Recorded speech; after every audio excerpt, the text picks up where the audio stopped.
Smatram da su ovakvi skupovi uživo nevjerojatno važni, pogotovo među poduzetnicima koji svi prolaze kroz istu vrstu problema, kroz istu vrstu izazova, a pogotovo u ovom vremenu kad su nam ti susreti uživo postali jako rijetki.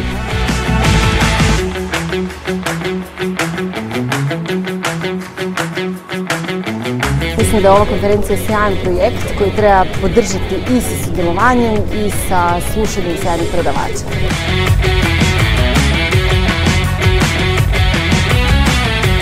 Zato što mislim da je sjajna inicijativa koja nam pomaže da razvijamo poduzetništvo, da ohrabrujemo mlade i da šaljemo ispravne poruke. Treba jedna velika otvorenost prema novim rješenjima, otvorenost prema drugom mišljenju, otvorenost prema novim načinima i briga za ljude. Bez ljudi i bez otvorenosti nema poduzetništva.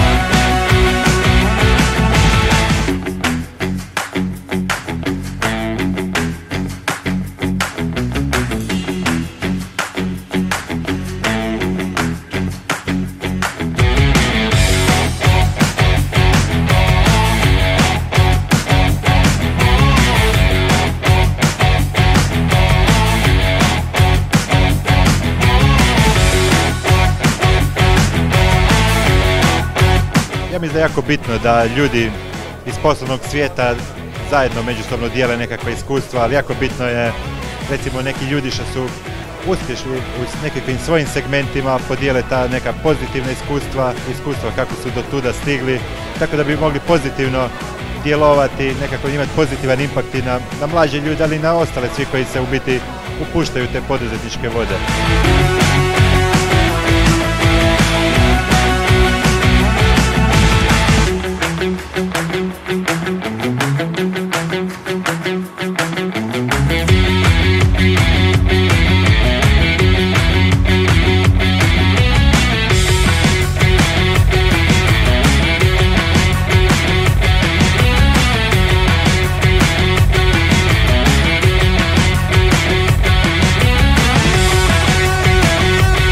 Volim doći gdje se nalaze istomišljenici, ali nema toliko puno prigoda, pogotovo tu kod nas u Hrvatskoj, da se priča o poduzetništvu, sa ljudima koji imaju slično mišljenje i slično razmišljanje i guraju neke svoje stvari, svak svoje projekte, i uvijek je zanimljivo čuti druge perspektive ljudi koji se isto bore tu na našem području.